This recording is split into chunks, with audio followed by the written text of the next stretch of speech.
வணக்கம். நான் டாக்டர் ராமநாதன் அர்ச்சுனா. இன்றைக்கு 2025ஆம் ஆண்டு ஜூன் மாதம் 17ஆம் தேதி இந்த மாதத்தின் 2வது அமர்வு, பாராளுமன்ற அமர்வு இப்போது நடந்து கொண்டிருக்கிறது. பின்னால் இப்போது லஞ்ச் டைம். ஸோ இன்றைய தினம் எங்களுடைய பாராளுமன்றத்தில் ஒரு மிகப்பெரிய பிரச்சனை ஒன்று ஆரம்பத்திலிருந்தே உருவாகி இருந்தது.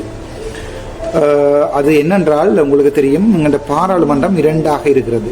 ஆளும் கட்சி, எதிர்கட்சி. ஆளுங்கட்சியிலே 159 பாராளுமன்ற உறுப்பினர்கள் இருக்கிறார்கள். எதிர்கட்சியிலே மிச்சம் 60 சொச்சமான பாராளுமன்ற உறுப்பினர்கள் இருக்கிறார்கள். எதிர்கட்சியிலே பிரதான எதிர்கட்சிகளாக 12 எதிர்கட்சிகள் இருக்கிறது. அதில் நானும் ஒரு சுயேட்சை குழுவின் தலைவர் என்ற அடிப்படையில், கட்சி தலைவர் என்ற அடிப்படையில் நானும் ஒரு கட்சி தலைவராக பாராளுமன்றத்தில் இருக்கிறேன்.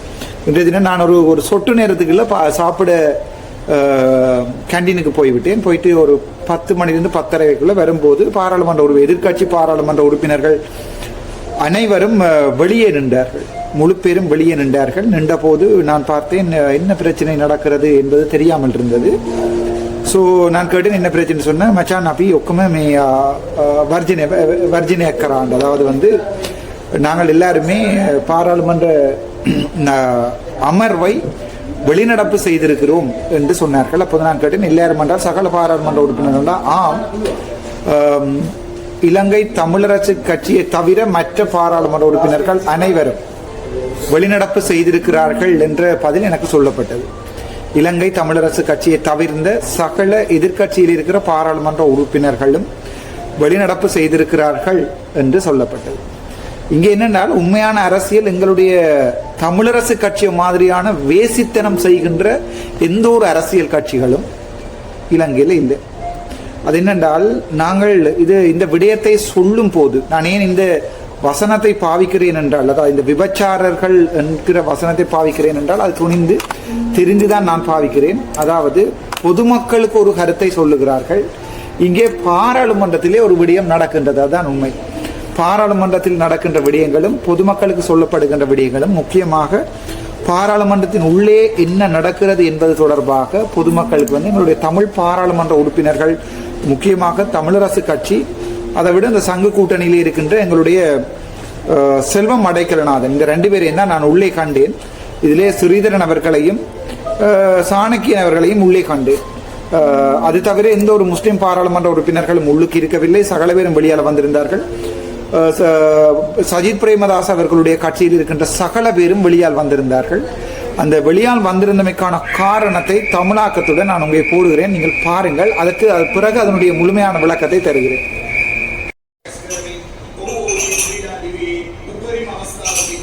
අංචාරක අමාත්‍යතුමාගේ ඇසීමට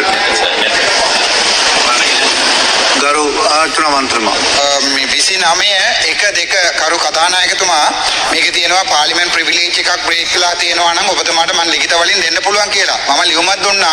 මාව CID යෙන් කැඳවලා කන්ටේනර් 323 ගෙන මම පාර්ලිමේන්තුවේ ඇතුලේ කතා කරපු කතා ගැන මට ඉන්වෙස්ටිගේට් කරලා තිබ්බා. ඔබතුමාට මම 12 වෙනිදා ලියුමක් දුන්නා. ස්ටේජ් ස්ටෑම්පුත් ගහලා තියෙනවා. ඒත් ඉතින් ඔබතුමා මට මේක ගරු මන්ත්‍රීතුමා ඇතුලේ තියෙන කතාව සම්බන්ධයෙන් නෙවෙයි නෝටිස් එකේ ලබා දීලා තිබුණේ. ගරු මන්ත්‍රීතුමා ඒ පොලිස් ඒ ලිපි මම කියුවා. ගරු මන්ත්‍රීතුමා, ගරු රෝහිත අබේගුණවර්ධන මහතා විදේශ කටයුතු, විදේශ රැකියා සහ සංචාරක අමාත්‍යතුමාගේ ඇසීමට,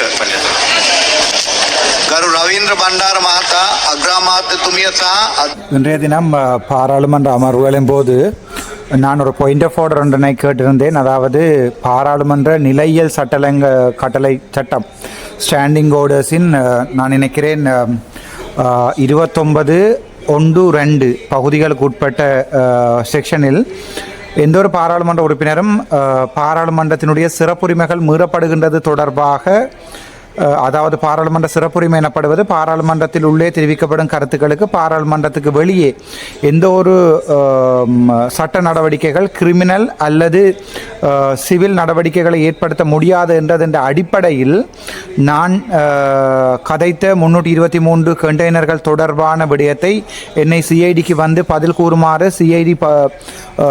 சிஐ ஆஃபீஸர் அதாவது சீஃப் இன்ஸ்பெக்டர் ஒருவர் அனுப்பிய கடிதத்தை நான் எங்களுடைய கதாநாயகரிடம் அனுப்பியிருந்தேன். அந்த கடிதத்தை கேட்டு அவரிடம் நான் பாராளுமன்ற சிறப்புரிமை ஒழுங்கு பிரச்சனை ஒன்றினை எழுப்புவதற்காகவும் அதை சம்பந்தப்பட்ட கமிட்டி ஒன்றுக்கு அனுப்புவதற்காகவும் நான் கேட்டிருந்த போது இன்றைய தினம் சபாநாயகர் அவர்களால் சொல்லப்பட்டது அந்த கடிதத்திலே 323 கண்டெய்னர்கள் தொடர்பாக இந்த வசனமும் இருக்கவில்லை என்பது. ஆனால் அங்கே சென்றபோது என்னிடம் கேட்கப்பட்ட கேள்விகளும் அவை அதுக்கு நான் உரிய பதில் என்ன கொடுத்திருக்கிறேன் என்றால், நீங்கள் அது தொடர்பாக பாராளுமன்றத்திலே கேளுங்கள், நான் பாராளுமன்றத்திலே பதில் சொல்லுகிறேன் என்று சொல்லியிருக்கிறேன். ஆகவே இது தொடர்பாக சிறப்புரிமை மீறப்படுகிறது என்பது தொடர்பாக நான் அனுப்பிய கடிதங்களுக்கு எங்களுடைய சபாநாயகர் சொல்லுகிறார் அந்த கடிதத்திலே பாராளுமன்ற ஸ்பீச் சம்பந்தமாக எங்கேயும் சொல்லப்படவில்லை. ஆகவே அது தொடர்பாக சிறப்புரிமை மீறல் ஒன்றை வெளிப்படுத்த முடியாது என்பது அவர் சொல்லியிருந்தார். அப்போது ஒரு சபையில் சலசலப்பு ஏற்பட்டது. பாராளுமன்ற சபாநாயகர் சரியாகவா இல்லையாக செயற்படுகிறார் என்பது தொடர்பான சரசரப்பு ஏற்பட்டது.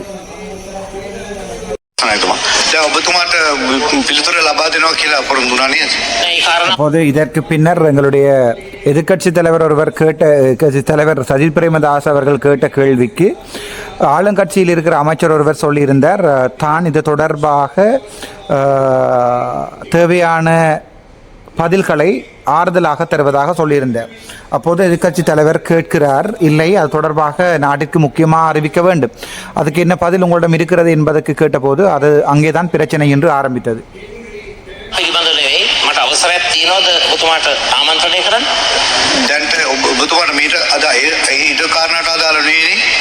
මේ කාරණාට අදාළව නෙවෙයි. මට ඔබතුමාව ආමන්ත්‍රණය කරන්න විපක්ෂ නායකවරයා හැටියට අවස්ථාවක් තියෙනවා. ඔබතුමාට විශේෂ කාරණාවක් තියෙනවද කතා කරන්න? ඒක තමයි ඔබතුමාගේ අවසර ඉල්ලන්නේ විශේෂ කාරණාවක් මතු කරන්න. ගරු කතානායකතුමනි මේ අවස්ථාවේදී ගරු කතානායකතුමනි මේක ජාතික වශයෙන් වැදගත් ගරු ඔබතුමාට මේ අවස්ථාවේ ගරු සිවඥානම් සීදරම් මන්ත්‍රීතුමා ඔබතුමාට 27 දෙකේ ගන්න පුළුවන්. 27 දෙකේ 27 දෙකේ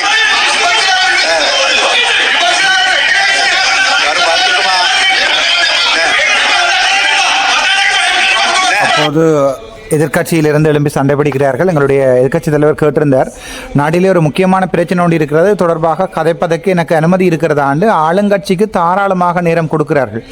ஆனால் எதிர்க்கட்சி தலைவர் கதைக்கும் போது கூட அதுக்குரிய ஒரு செகண்ட் கூட வழங்குவதில்லை என்பதிலிருந்தான் பிரச்சனை ஆரம்பித்தது.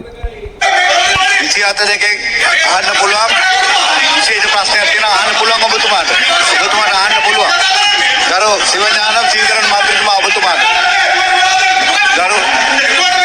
ගරු මන්ත්‍රීතුමා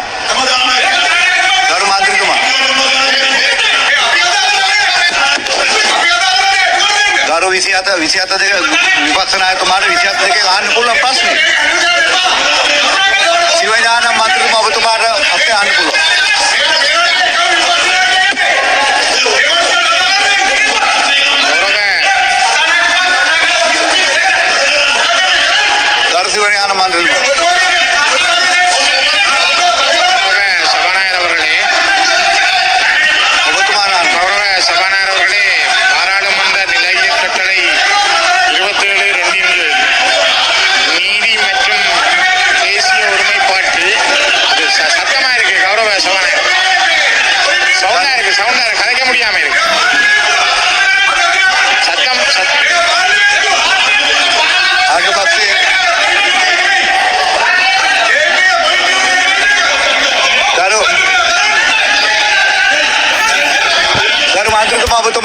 ඔබතුමා ප්‍රශ්න අහන්න.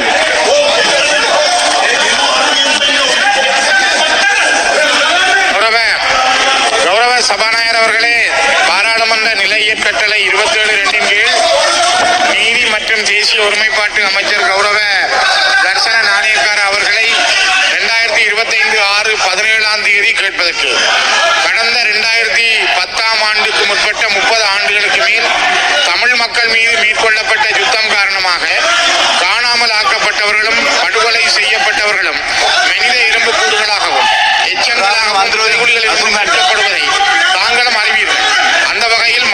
செம்பாட்டு தோட்டம், புனித தோமையார் ஆலயத்தின் அருகாமை, திருக்கேதீஸ்வரம், முல்லைத்தீவு, குமளமுனை, கொக்குத்தொடுவாய் உள்ளிட்ட மனித புதைகுழிகளின் வரிசையில் தற்போது யாழ்ப்பாணம் செம்மணி சிந்துப்பாத்தி பகுதியிலிருந்தும் மனித எலும்புக்கூடுகள் மீட்கப்பட்டுள்ள நிலையில் இவை முழுமையாக தமிழ் மக்களுடையவைதான் என்பது தெளிவாகிறது. குறிப்பாக சிந்துப்பாத்தி மயானத்தை அண்மித்த பகுதியில் மேற்கொள்ளப்பட்ட அகழ்வின் போது மீட்கப்பட்ட கைக்குழந்தைகள், பெண்கள், ஆண்கள், சிறுவர், சிறுமியரது அடித்து நொறுக்கி சித்திரவதை செய்து கொல்லப்பட்டவர்களின் எலும்புக்கூடுகள் என்பதை நீதித்துறையும் அந்த வகையில் மனித புதைகுழிகள் மலிந்த இடமாகவே வடக்கு கிழக்கு பகுதியில் அமைச்சர் அறிவாராம். தற்போது யாழ்ப்பாணம் செம்மணி சிந்துப்பாத்தி இந்து மயானத்துக்கு அருகில் தோண்டி எடுக்கப்படும் மனித எண்புக்கூடுகள் தொடர்பில் பக்கச்சார்பில்லாத நீதியான விசாரணைகள் மேற்கொள்ளப்பட்டு உண்மைகள் வெளிக்கொணரப்படுமா? இதற்கு முன்னர் நடைபெற்ற முல்லைத்தீவு கொக்குத்தொடுவாய் மனித புதைகுழிகள் அகழ்வு பணிகள் நிறைவேற்றி விட்டதா என்பதையும் அது சார்ந்து நீதித்துறை மேற்கொண்ட நடவடிக்கைகள் எவை என்பதையும் அமைச்சர் இச்சபைக்கு அறிவிப்பாரா? மண்டதீவு செம்பாட்டு தோட்டம் தூமையார் தேவாலய பகுதியில் உள்ள மனித புதைகுழிகளில் 1990களில் வேலணை, மண்கும்பான், அல்லைப்பட்டி, மண்டதீவு பகுதிகளில் இருந்து அழைத்து வரப்பட்ட சிறுவர்களும் இளைஞர்களுமே புதைக்கப்பட்டார்கள் என வடக்கு கிழக்கு மனித உரிமை அமைப்புகள் குறிப்பிடுகின்றன. இது சார்ந்த விசாரணைகள் மேற்கொள்ளப்படுமா என்பதை அமைச்சர் இச்சபைக்கு அறிவிப்பாரா? 3ஆம் வட்டாரம் மண்டதீவைச் சேர்ந்த திருமதி சூசைதாஸ் ஏசுரட்னம் தர்மராணி என்ற தாயார் தனது 2 பிள்ளைகள் உட்பட 84 பேர் மண்டதீவில் அடிபாடு நடந்து கொண்டிருக்கிறது. பாராளுமன்ற உறுப்பினர்கள் கதிரை விட்டு எழுந்திருக்கிறார்கள். ஆனால் இதனை தொடர்ந்து வாசித்துக் கொண்டே இருக்கிறார். ஏனென்றால் இங்கே எதிர்கட்சிகளுக்குள் ஒற்றுமையாக இருப்பதில்லை என்பதற்கு முக்கிய உதாரணம் எங்களுடைய சிவஞான சிவகரன் அவர்கள். உங்களுக்கு பின்புறத்தில் நடக்கின்ற சத்தத்தை கேட்கலாம். இந்த தாய்மாருக்கு அமைச்சரின் பதில் என்ன? திருக்கேதீஸ்வரம் பகுதியில் அடையாளப்படுத்தப்பட்ட மனித புதைகுழியின் அகழ்வு கிடப்பில் போடப்பட்டுள்ளது. இதன் உண்மை நிலை என்பது எப்போது வெளிவரும் என்பதை அமைச்சர் அடிபாடு நடந்து கொண்டிருக்கிறது.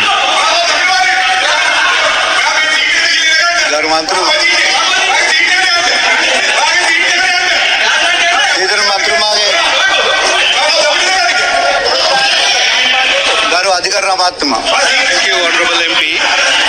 विभाग नायकතුමා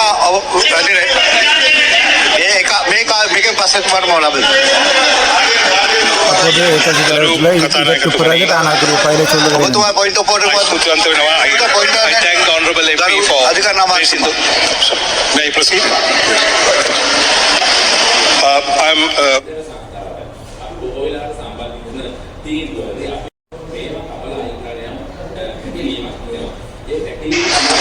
මේ ඊශ්‍රායලය සහ ඉරානය අතර ඇති වෙලා තිබෙන මේ යුද්ධමය ගැටුම සහ ඒකෙන් ඇත්තටම අපේ රටේ ආර්ථිකයට විදේශ ප්‍රේෂණවලට ජාත්‍යන්තර වෙළඳාමට ඇති වෙලා තියෙන බලපෑම පිළිබඳව මේ පාර්ලිමේන්තුවේ ඕනෑම මන්ත්‍රීවරුන් අදහස් ප්‍රකාශ කරන අයිතියක් තිබෙනවා.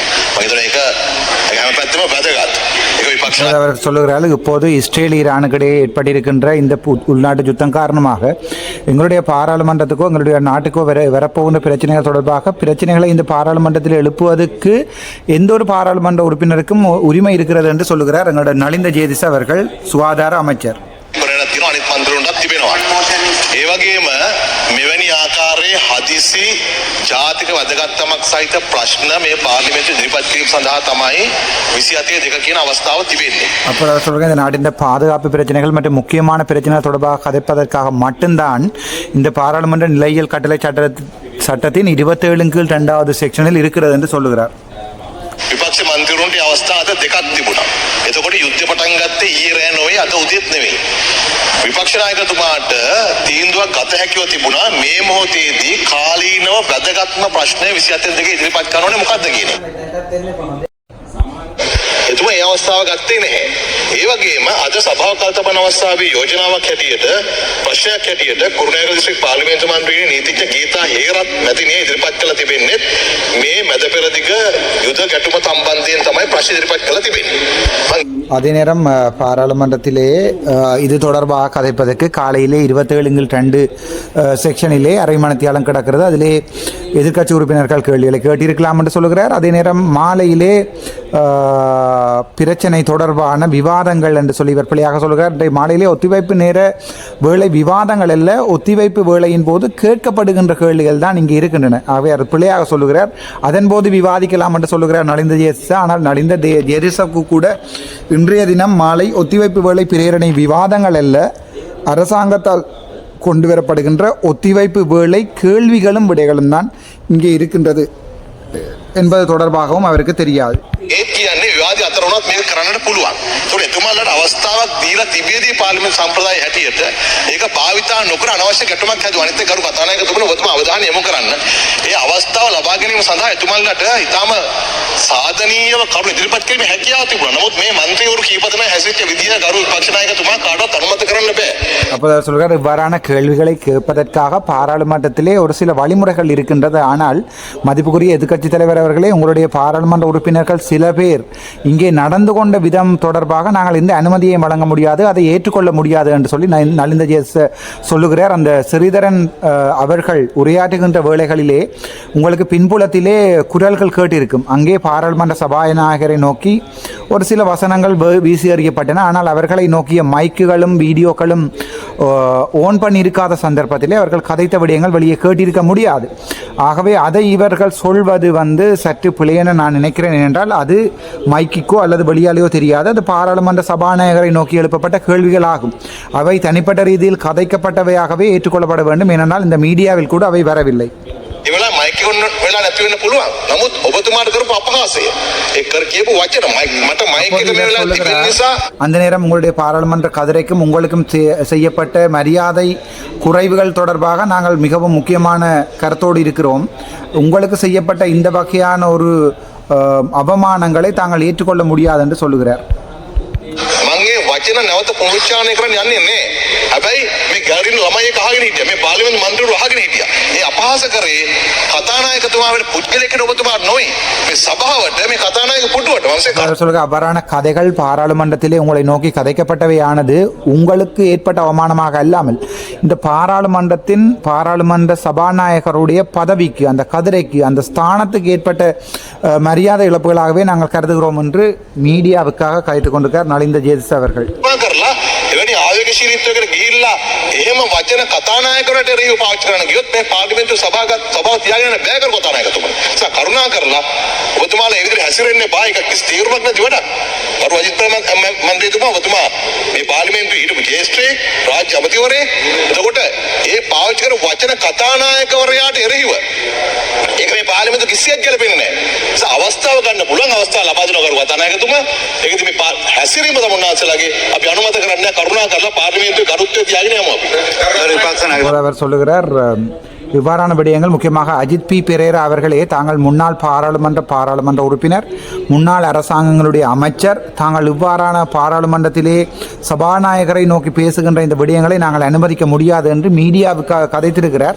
இந்த விடயங்கள் தான் இப்போது மீடியாவிலே வந்திருக்கிறது. அஜித் பி பெரேரா அவர்கள் பாராளுமன்ற சபாநாயகரை பேசினாரா இல்லையா, அவதூறான வார்த்தைகளால் பேசினார். அதன் பின்னர் சபாநாயகரோடு ஏற்பட்ட மோதலிலே எதிர்க்கட்சி வெளியே போயிருக்கிறது என்று தான் சொல்லுவார்களே ஒழிய, இந்த மீடியாவை வைத்துக் கொண்டுதான் உண்மைகளை மீடியா பார்க்குமே ஒழிய உண்மையில் என்ன நடந்தது என்பது தொடர்பாக இந்த மீடியாக்களுக்கு தெரியாது. உள்ளே இருக்கின்ற நாங்கள் ஒரு சில பேர் சொல்லுகின்ற விடயங்கள் தான் உண்மையாகவே வெளியால் வர வேண்டும். ஆனால் அவை வரப்போவதும் இல்லை, இந்த மீடியா எழுதப் போவதும் இல்லை.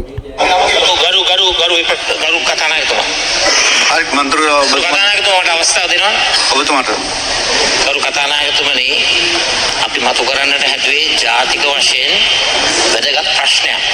මේ ප්‍රශ්නෙට ඔබතුමාට විනාඩියක් එකමාරක් ඔබතුමා ප්‍රශ්න කරන්නට අවස්ථාව ලබා දෙන්න. ප්‍රශ්න මතු කරන්න කරු කතානායකතුමනි, ඊශ්‍රායලයත් ඉරානයත් අතර ඇති වී තිබෙන මේ බරපතල යුදමය තත්ත්වය අද දවසේ ප්‍රවර්ධනය වෙනවා. අපි ප්‍රාර්ථනා කරනවා ඒක විශාල නොවේ කියලා යුදමය තත්ත්වය. නමුත් ඒක ඇත්ත වශයෙන්ම න්‍යෂ්ටික යුද්ධයක් කරා යෑමේ බරපතල අවදානම තිබෙන මොහොතක අපි මතක් කරන්නට කැමති ඊශ්‍රායලයේ අපේ රටේ ශ්‍රී ලාංකික පුරවැසියන් 10000ත් 20000ත් අතර ප්‍රමාණයක් අපිට නිශ්චිතව ගාණ කියන්නට අමාරුයි. ඒ රටේ සේවය කරනවා. ඒ රටේ ජීවත් වෙනවා. තවත් විශාල ප්‍රමාණයක් ඇති.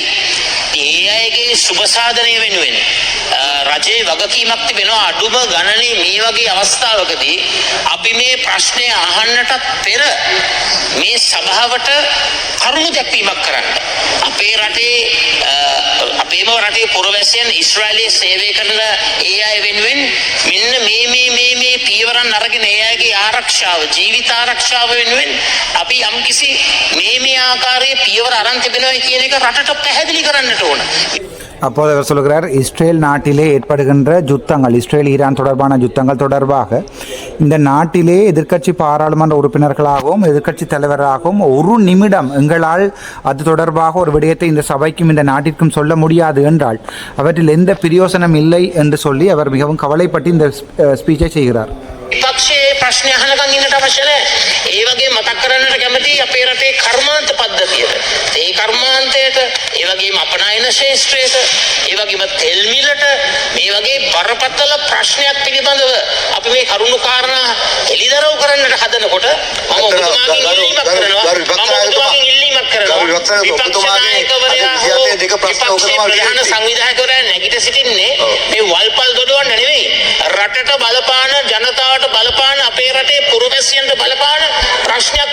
அப்போது அவர் சொல்லுகிறார் எதிர்க்கட்சி தலைவரோ எதிர்க்கட்சியினுடைய பிரதம கொறடா அல்லது விப்பவர்களோ இந்த ஒரு நிமிடத்திலே எழும்பி சொல்லப் போவது இங்கே நாட்டிலே இருக்கின்ற தேவையில்லாத நாய் பிரச்சனைகளை அல்ல.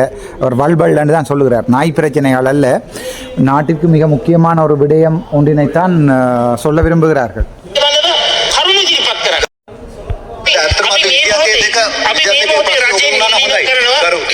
මේ කාරණාවට විධිමත් උත්තරයක් දෙන්න. ගරු ඔබතුමාගේ පොයින්ට් පොයින්ට් මම ඉතාම වැදගත් කාරණා මතු කරන්නේ. මේ කාරණේටම සම්බන්ධයි. අද පොඩක් ඉන්න. මේ කරු කතානායක නෑ. අමාත්‍යාංශ නිවේදන බලශක්ති අමාත්‍ය ගරු කුමාර යාකොඩි.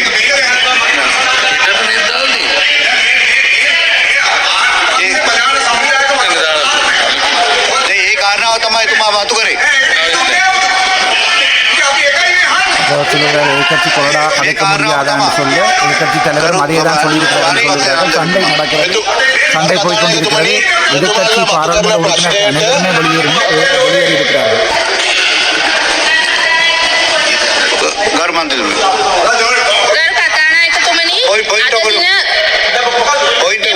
විපක්ෂයෙන් මතු කරන ප්‍රශ්නය සම්බන්ධයෙන් ඒ කියන්නේ ඊශ්‍රායල ඉරාන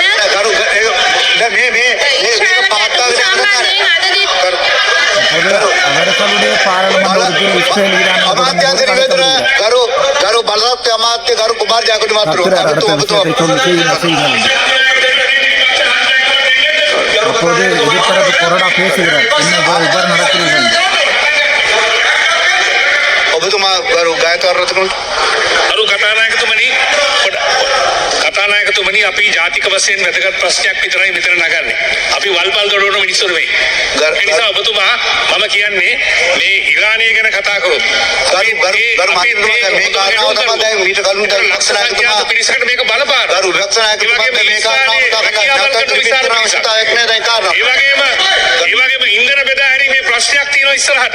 කරුණාකරලා මේ ගැන රජයේ සූදානමක් තියෙනවද? ඒ වැඩ පිළිවෙල මොකක්ද කියලා අපිට කියන්න. கேட்கிறார். இஸ்ரேல் ஈரான் பிரச்சனை தொடர்பாக நாங்கள் இங்கே பாராளுமன்றத்தில் கதைப்பதற்குரிய முக்கியமான காரணம், முக்கியமாக முஸ்லீம் இனத்தை எடுத்து பார்த்தால் ஈரானிலே எங்களுடைய தமிழ் மக்கள் முஸ்லீம் மக்கள் எண்ணிக்கையற்ற அளவிலே போய் வேலை செய்கிறார்கள். அவர்களுடைய உயிர் பிரச்சனை தொடர்பாக எல்லாம் நாங்கள் சிந்திக்க வேண்டி இருக்கிறது. ஆகவே இந்த விடயங்களை இங்கே விவாதிக்க வேண்டும் என்ற அடிப்படையிலே தான் நாங்கள் கேட்கிறோம் என்று சொல்லுகிறார். කතානායකතුමනි ඔබතුමාලා මතු කරන ප්‍රශ්නයට අද සභාව කල්තබන අවස්ථාවේ ප්‍රශ්නයට උත්තර ලබා දෙනකොට විදේශ අමාත්‍යාංශයෙන් පිළිතුරක් ලබා දෙනවා. මේ පැය ඇතුළතම උත්තර දෙන්න ඕන කියලා එකක් නැහැනේ. ඒ විදේශ අමාත්‍යාංශය උත්තර දෙන්නේ ඒ වෙලාවේ කරුණාකර சபாகர்பේ ඉඳලා. அப்போது இவர் சொல்லுகிறார், மாலை 5 மணிக்கு பிறகு ஒத்திவைப்பு வேளை பிரேரணையின் போதான விவாதங்களின் போது இதற்குரிய பதிலை நாங்கள் தருகிறோம். இந்த மனத்தியாலங்களுக்குள் தான் பதில் சொல்ல வேண்டிய தேவை இல்லை தானே என்று எங்களுடைய நலிந்த ஜெயதிஸ் அவர்கள் எழும்பிய போது படாரென்று எழும்புகிறார் எங்களுடைய பிமல் ரத்நாயக் அவர்கள். எழும்பி அவர் திருப்பவும் சொல்லும்போது இங்கே பேசுகிறார்கள், நீ வாயை மூடிக்கொண்டிரு என்று சொல்லி சிங்கள எம்பிகள் இங்கால் இருந்து சஜித் கட்சியிலிருந்து பேசுகிறார். அவர் மூடிக்கொண்டு இருப்பார், நீங்கள் அதை பார்க்கலாம். ඉන්න සභාකර්මී දැන් ඉන්නවා වගේම ඉතියානම් එතකොට මේක මාධ්‍යවල යාවි විදේශ අමාත්‍යාංශයෙන් හවස උත්තරයක් ලබා දෙනවා. අවුරුත් මේගොල්ලෝනේ කතානායකතුමා. රාජිත් පෙරේරා මන්ත්‍රීතුමා. ගරු කතානායකතුමනි මේ පාර්ලිමේන්තුවේ ආණ්ඩු පක්ෂයේ සංවිධායකතුමාට සභානායකතුමාට වගේම විපක්ෂයේ නායකතුමාට ඔබතුමාගේ නම සඳහන් සම්බන්ධයෙන් කතා කරමු. ඒක තමයි කියන්නේ. අදාළ නැහැ. එතකොට අයිතියක් තියෙනවා කතා කරන්න ඒ වගේම අමාත්‍යාංශ නිවේදන බලසත්ත්ව අමාත්‍ය කරු කුමාර ජයවර්ධන ඔබතුමා කතා කරමු. அப்போது அதிர்ச்சி பெரேரா அவர்கள் சொன்ன விடயத்துக்கும் அவர்கள் கேட்கவில்லை. කතානායකතුමනි රවි කරුණානායක මහතාගේ 2025 නගන ලද 27 දෙක යටතේ නගන ලද ප්‍රශ්නයට පිළිතුරු එක ප්‍රසංග එක නැත ජල විදුලිය රුපියල් 1යි රුපියල් 12.69 අතර ගල්ලංගුරු රුපියල් 20.80යි තාප විදුලිය රුපියල් 45.52යි රුපියල් 174යි 27 අතර සූර්ය බලය රුපියල් 27.6යි රුපියල් 35.50 අතර සුළං රුපියල් 12.12 අතර ප්‍රශ්නාංක 2 ඔව් නැවත ඔව් දෙවනි කොටසට ප්‍රශ්නාංක 3 அடிபாடு நடக்கிறது, பின்பக்கம் அடிபாடு நடந்து அவர்கள் எல்லாரும் வெளியேறுகிறார்கள். ஆனால் இங்கே கேமராவில் அதை காட்ட மாட்டார்கள். ආරම්භයේ සිටම අන්තර්ජාතික තරංකාරී ප්‍රසම්පාදනය සඳහා මෙගාවොට් 10ට වඩා විශාල බලශක්ති සපයාගෙන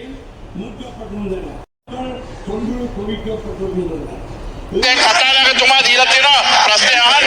සභානායකතුමා කතානායකතුමා මෙතුමලට අමතක වුණේ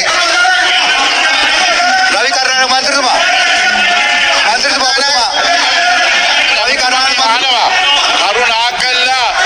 அப்போது ரவி கருணாநாயகம் அவர்கள் கேட்ட கேள்விக்கு கூட பதில் சொல்லாமல் அடிபாடு போய் கொண்டிருக்கிறது. තෙල් ප්‍රශ්නේ ඒට ප්‍රශ්නයක් උග්‍ර තත්ත්වයක් ඇති වේවි. ඉතින් ඔබතුමා මේ අවස්ථාව දෙනවා වගේම කරුණාකරලා එමතුමා මේ සම්බන්ධයෙන් ඉදිරියට ගෙනියන්න මේ ඉරාන් ඉස්රායල් ප්‍රශ්නේ අඩු ගන්න විසඳන්නකම්. ඉතින් ඒ වගේම බරව මාධ්‍යතුමා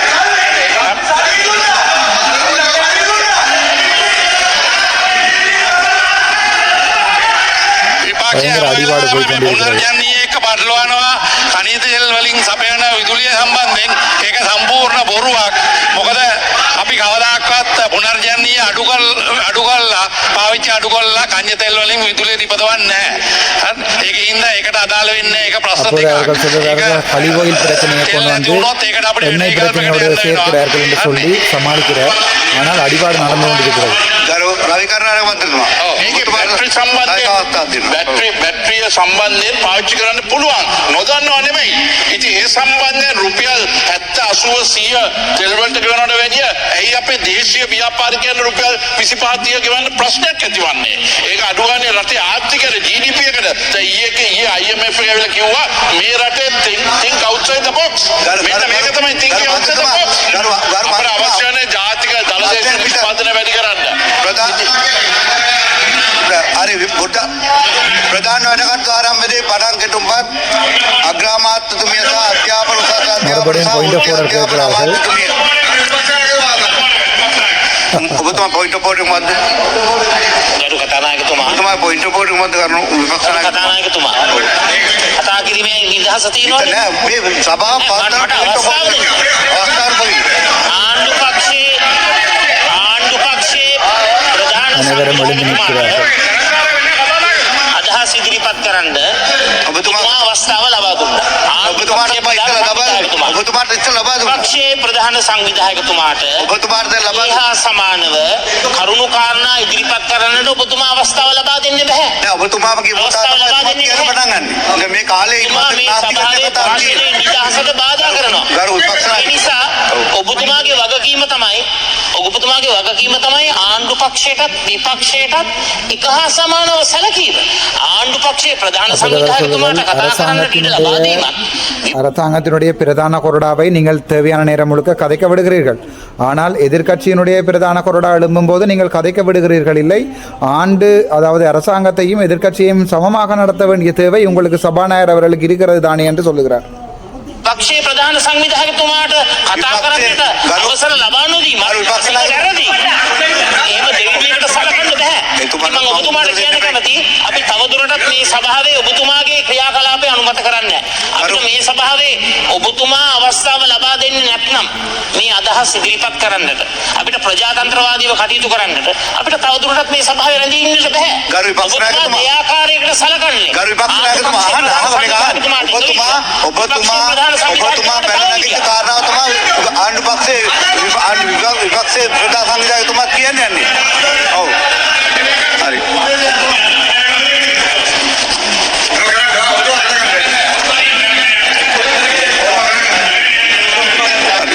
ප්‍රධාන වැඩ කටයුතු ආරම්භයේ පනත් පෙටුම්පත් ගරු කතානායකතුමනි අපි ඔබතුමාගෙන් පැහැදිලිවම කියන්න කැමතියි අද උදේ වෙලාව අරගෙන බැලුවත් අපි හිතනවා ප්‍රශ්න වලට උත්තර දීපු වෙලාව වැරුණාම ගත්තොත් හැමදාම උදේ පළවෙනි පැයවල වැඩිපුර කතා කරන්නේ විපක්ෂීය മന്ത്രിතුමා. ඒ වගේම අද ප්‍රශ්න 10ක් ඉදිරිපත් කරා 10න් 8කට අපි අමතරු ඇවිල්ලා උත්තර දීලා තිබෙනවා. ඒ වගේම 28 දෙක ප්‍රශ්නකට උත්තර දීලා තිබෙනවා. ඒ වගේම අපේ ගරු മന്ത്രിතුමියක් කල්තැබීමේ විවාදයට අද ඉරාන ඊශ්‍රායල් ගැටුම පිළිබඳ ඉදිරිපත් කළා තිබෙනවා. එම නිසා එසේ තිබියදී මේක වෙන කුමන හරි දේශපාලන වේදිකාවක් වඩපත් කරගත්තට අපිට කමක් නැහැ නීති. அப்போ அவர் சொல்லுகிறார் இன்றைய காலைய தினம் 10 கேள்விகள் கேட்கப்பட்ட அந்த 10 கேள்விகளுக்கும் 8 கேள்விகளுக்கு பதில் தந்திருக்கிறோம். அதே நேரம் பார்த்தீர்கள் என்றால் 27 செக்ஷனில் 2 கேள்விகள் கேட்கலாம். அந்த 2 கேள்விகளுக்கும் நாங்கள் பதில் தந்திருக்கிறோம். ஆனால் அப்படி இருந்தும் இன்றைய தினம் இவர்கள் சாதாரணமாக கேள்விகள் தவிர்த்த மற்ற நேரங்களை பார்த்தீர்கள் என்றால் எதிர்க்கட்சியில் இருக்கின்ற பாராளுமன்ற உறுப்பினர்களே அதிக நேரம் கதைத்து கொண்டிருக்கிறார்கள். ஆளுங்கட்சியில் கதைக்க விடுவதில்லை. அப்படி இருக்கின்ற நேரத்திலே இவர்கள் மாலைய தினம் ஒத்திவைப்பு வேளை பிரேரணையின் போது ஈராக் தொடர்பான பிரச்சனைகளுக்கும் பதில் தருகிறோம் என்று சொல்லியிருக்கும் போது கூட இவர்கள் பிரச்சனையை கிளப்புகிறார் என்று சொல்லுகிறார் பிமல் ரத்நாயක. ඔබතුමා අද බැලුවත් බලන්න ස්ථාර නියෝග වැඩිම ප්‍රමාණය ගේන්නේ එතුමා එකම ස්ථාර නියෝගයක්වත් හරියට නැහැ. ඒ නිසා අපි කියන්න කැමති අපි මෙතන යම්කිසි ක්‍රමයකට පුරුදු වෙලා තියෙන්නේ නැති යම්කිසි වල්බුරු ක්‍රමයකට. නමුත් අපි පැහැදිලිව කියන්න කැමති අපි විපක්ෂීය මන්ත්‍රීතුමාලා හැම කෙනාටම ගරු කරනවා. ඔබතුමා දන්නවා ශ්‍රීධර මන්ත්‍රීතුමාට ගරු හර්ෂණ ඇමතුමා. මොකද අපි දන්නවා මේ දවස්වල එක්සත් ජාතික මානවිකම් කොමිසම නිරීක්ෂණ චාරිකාවක වින් තිබෙනවා. ශ්‍රීධර මන්ත්‍රීතුමාගේ ප්‍රශ්නයට ඉතාම පුළුල් පිළිතුරක් හර්ෂණ ඇමතුමා ලබා දුන්නා. අපි මම සංකල්පයක ඉදිරිපත් කරා පසුගිය කාලේ අපි කොපමණ ප්‍රශ්න වල උත්තර ලබා දීලා තියෙනවද? ඒ නිසා දැන් මේ පරාජය වේදනාවත් එක්ක මොන හරි මීඩියා ටෙන්ෂන් ගන්න කතානායකතුමාට චෝදනා එල්ල කිරීම වැරදි වගේ சொல்லுகிறார். அப்போது ஸ்ரீதரன் வாசித்துக் கொண்டிருந்ததை நீங்கள் கேட்டிருப்பீர்கள். எங்களோட கௌரவ பாராளுமன்ற உறுப்பினர் ஸ்ரீதரன் ஐயா வாசித்துக் கொண்டிருந்ததை நீங்கள் கேட்டிருப்பீர்கள். இவர் சொல்லுகிறார், காலமை ஸ்ரீதரன் ஐயாவினுடைய கதைக்கு நாங்கள் பதில் தந்தோம். அதே நேரம் மற்ற சகல கேள்விகளுக்கும் நாங்கள் பதில் தருகிறோம். ஆனால் அப்படி இருந்தும் இவர்கள் சபையை குழப்புகிறார்கள் என்ற அடிப்படையிலே சொல்லுகிறார். විපක්ෂ නායකතුමාට බරපතල වගකීමක් තිබෙනවා. එතුමාලගේ මන්ත්‍රීලාගේ ඉතාම කීප දෙනෙක් ඔක්කොම නෙමෙයි ඉතාම පහළ මට්ටමේ හැසිරීම. මම කරුණාකරලා පුළුවන් නම් ඔබතුමා ඉල්ලා සිටිනවා හැසිරීම පෙන්වන්න කියලා වීඩියෝස්. சொல்லுகிறார், எதிர்க்கட்சி பாராளுமன்ற உறுப்பினர்கள் முக்கியமாக எதிர்க்கட்சி பாராளுமன்ற தலைவர் அவர்கள் எதிர்க்கட்சி தலைவர் அவர்களுக்கு முக்கியமான கடப்பாடு இருக்கிறது. தங்களுடைய எதிர்க்கட்சி பாராளுமன்ற உறுப்பினர்களை கட்டுக்கோப்பில் வைத்திருப்பதற்கும் நான் உங்களிடம் அன்புடன் கேட்கிறேன் என்னவென்றால், எதிர்க்கட்சி பாராளுமன்ற உறுப்பினர்களுடைய அவர்களுடைய நடத்தைகளை தங்களால் முடிந்தால் காட்டுமாறு, அதாவது மீடியாவில் காட்டுமாறு கேட்டுக்கொள்கிறேன் என்று பிமல் ரத்நாயக் அவர்கள் கேட்கிறார்கள். මිරිස් කුඩු සිද්ධියට වඩා පොඩ්ඩයි අඩුවේ සංවකරණ සමහර වෙලට මිරිස් කුඩු සිද්ධිය තුලින් ඔතනට අවිල ඉතින් මේව කරපෙකනේ ඒ නිසා අයිතාම ඔබතුමා அப்போ இவர் சொல்லுகிறார், ஏற்கனவே பாராளுமன்றத்திலே இந்த மிளகாய் தூள் அடிபட்ட பிரச்சனை இருக்கிறது. அவ்வாறு மிளகாய் தூள் அடிபட்ட பிரச்சனையோடு ஒப்பிடும்போது அதை விட சற்று குறைவான விடயம் தான் இன்று நடந்தது. அவ்வளவு பிழையான விடயங்களை இவர்கள் செய்கிறார்கள் என்று இவர் விமல் ரத்நாயக்க சொல்லுகிறார். ஆனால் எந்த விதமான அவர்கள் கதிரையை விட்டு எழும்பியிருந்தார்களே ஒழிய வேறு எந்த விதமான நடவடிக்கைகளையும் அவர்கள் செயற்படுத்தவில்லை. සිද්ධිය කමිටුවක් තමයි කමිටුව මම සමාජිකයෙක්. අපි වීඩියෝස් බැලුවා කැමරා 6කින්. මිරිස් කුඩුවක් කරපේකම විතරක් නෙමෙයි කරු කතානායකතුමා. මේ ජාතිය වැඩ ගොඩක් තියෙනවා. ඔබතුමා ළඟට அந்த ඇවිල්ලා காலத்திலே நாங்கள் அந்த மிரிஸ்குடு, அதாவது மிரிஸ்குடு என்று சொல்வது மிளகாய் தூள் பிரச்சனை தொடர்பாக கதைப்பதற்கு பிரதானமான காரணங்கள் இருந்ததால் நாங்கள் அவற்றை ஆராய்ந்தோம். அப்படியான நேரங்களிலே மிளகாய் தூள் அடித்தது மட்டுமல்ல பிரச்சனை, அதே மாதிரி பல விடயங்கள் இன்று செய்த மாதிரி அன்றும் செய்திருந்தார்கள் என்று சொல்லி பொய் சொல்லுகிறார். ஆனால் இன்றைய தினம் அவ்வாறான ஒரு விடயமும் நடக்கவில்லை. ඔබතුමා ළඟ බින්දගෙන එකක් කෑ ගහන්නේ. කවදාවත් මං හිතන්නේ කරුජාසූරිය මැතිතුමාටවත්. ඒ මිරිස් කුඩු සිද්ධියේදීවත් ඒ වගේ ජරා වචන කියලා කතා කරා කියලා ඒ පොට්ටුවේ මන්ත්‍රීතුමාලා. යහුවා පොට්ටු වලින් ගහුවා තමයි.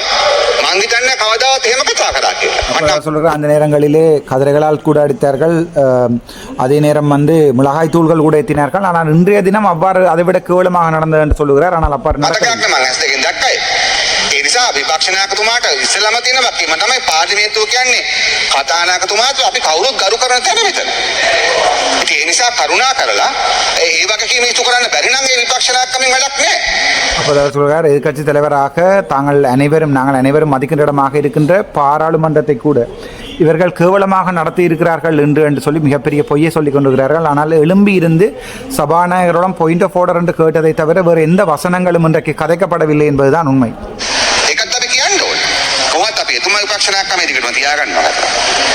ප්‍රධාන වැඩකටයුතු ආරම්භදී පනත් කෙටුම්පත් අග්‍රාමාත්‍යතුමිය සහ අධ්‍යාපන උසස් අධ්‍යාපන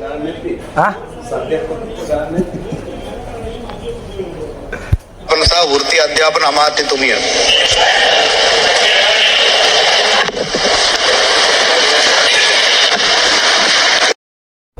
நான் நினைக்கிறேன் இந்த வீடியோ எல்லாத்தையும் நீங்கள் பார்த்திருப்பீங்கள், தெளிவாக கேட்டிருப்பீர்கள் நினைக்கிறேன். இன்றைக்கு என்ன நடந்தது என்றால், சுருக்கமாக சொல்வதாக இருந்தால் நீங்கள் முழு வீடியோவை பார்த்தால் தெரியும். இன்றைய தினம் சபாநாயகர் நடுநிலைமை இல்லை என்பதால் எதிர்க்கட்சி பாராளுமன்ற உறுப்பினர்கள் அனைவரும் வெளியேறி இருக்கிறார்கள். ஆனால் இங்கே இது ஒரு தமிழ் என்று சொல்வதற்கே ஒரு கேவலமான ஒரு விடயம் என்னென்றால், எங்களுடைய இலங்கை தமிழரசு கட்சி அங்கே இருக்கிறது.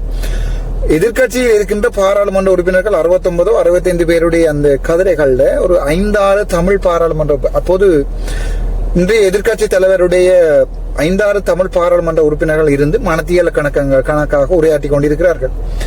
அப்போது இன்றைய தினம் எங்களுடைய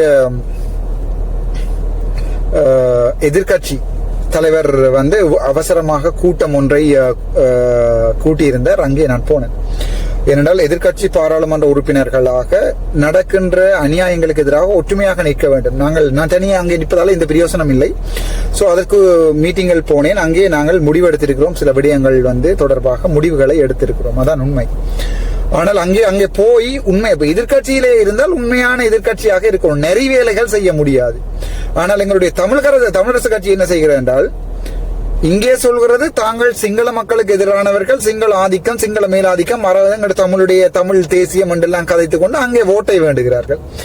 இங்கே கெஞ்சுகிறார்கள் என்பிபி என்னென்றால், அடி இன்றைக்கு நீ இரண்டடாப்பா ஒரு 1 hour கதைக்கலாம் தானே. நான் சொன்னேன், இல்லை, நாங்கள் போக வேண்டும் என்று முடிவெடுத்த பிறகு நான் ஊரோடு ஒத்தோடுவனே ஒழிய நான் இங்கே ஒரு கோடாலிக்கா எதிர்கட்சிகளுடைய கோடாலி காம்புகள் மாதிரி அங்கே இருக்க மாட்டேன். என்பிபி என்னை கேட்டது, ஒரு சில பாராளுமன்ற உறுப்பினர்கள் என்னை கேட்டிருந்தார்கள், நீங்க நில்லுங்க டாக்டர், நின்றா நீங்கள் ஒரு 20-30 நிமிஷமும் 1 hour கிட்ட கதைக்கலாம் தானே பாராளுமன்றத்தில் என்று என்னை கேட்டார்கள். நான் சொன்னேன், இல்லை, அந்த அப்படியா டைம் எடுத்து கதைக்க வேண்டிய தேர்மை இல்லை. ஒரு கொள்கை ஒன்று இருக்கணும்.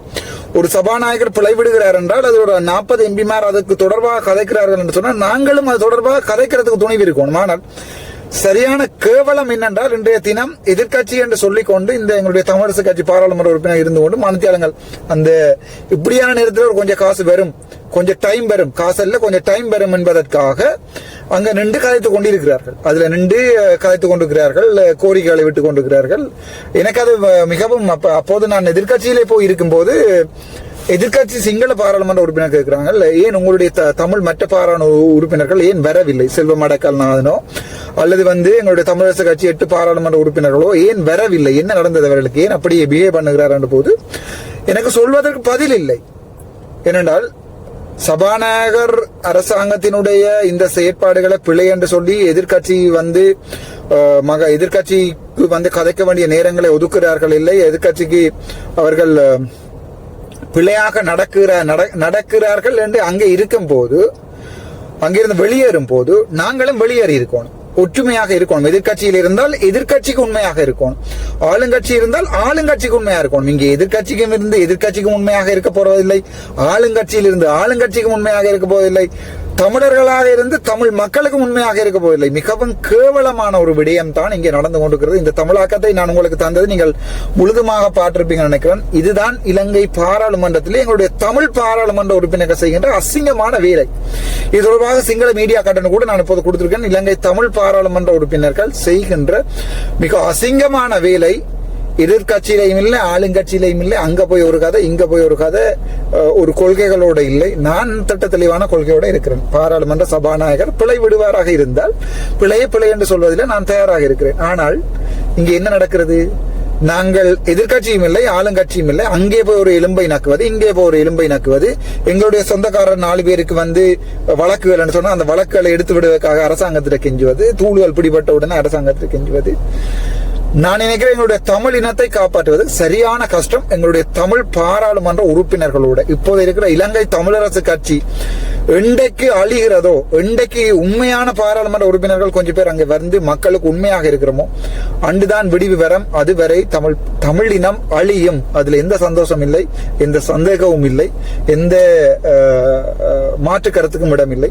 இன்றைய நடந்த இந்த விடயங்கள் பாத்தீங்கன்னு சொன்னால் உள்ளுக்குள்ள சபாநாயகரோட எதிர்கட்சி சண்டை படிக்கிறது. இங்கே இருந்து சிறுகிறன் தன்னுடைய டைமுக்கு வாசித்துக் கொண்டிருக்கிறார். எதிர்கட்சியாக முழு பேரும் ஒரு விடயத்துக்காக சண்டை பிடித்து சபையை நடத்துகின்ற ஒழுங்குகள் பிழை என்று கதைக்கும் போது நாங்கள் அட்லீஸ்ட் வாசிக்காம ஓடு பிறகு வாசித்தாக இருக்கும். இல்லை, ஸ்ரீதரனையா வாசித்து முடிந்த பிறகு அங்காளி ஹர்ஷன நாணயக்கா எழும்பி நிற்கிறார். இவர் ஸ்ரீதரனையா தமிழ்ல கேட்கிறார், அவருக்கு வேறொரு பதில் சொல்லுகிறார். நான் எழும்பி சொல்லுகிறேன், ஐயா ஸ்ரீதரனையா கேட்கிறது வேற, நீங்க சொல்ற பதில் வேற, டிரான்ஸ்லேஷன் பிள்ளை இருக்கு, தயவு செய்து ஒழுங்காக அவர் சொன்னதை கேளுங்கள் என்று. அதாவது சிறிதரன் ஐயா கதைக்கும் போது அது மீடியாவுக்கு வர முடியாதால் திருப்பி வாசிப்பதற்கு டைம் தாருங்கள் என்று சிறிதரன் ஐயா கேட்டார். அதற்கு அங்காலே கர்ஷன நாணயக்க சொல்லுகிறார், எனக்கு இந்த கடிதம் வந்திருக்கிறது, இதுக்குரிய ஆன்சர் இருக்கிறது, நான் ஆன்சரை வாசிக்க போகிறேன். இவர் கேட்பது திருப்பி வாசிக்க விடுங்கள். அவர் கேட்கிறது நான் வாசித்ததை கேட்காவிட்டாலும் கடிதத்தை நான் ஏற்கனவே வாசித்திருக்கிறேன்.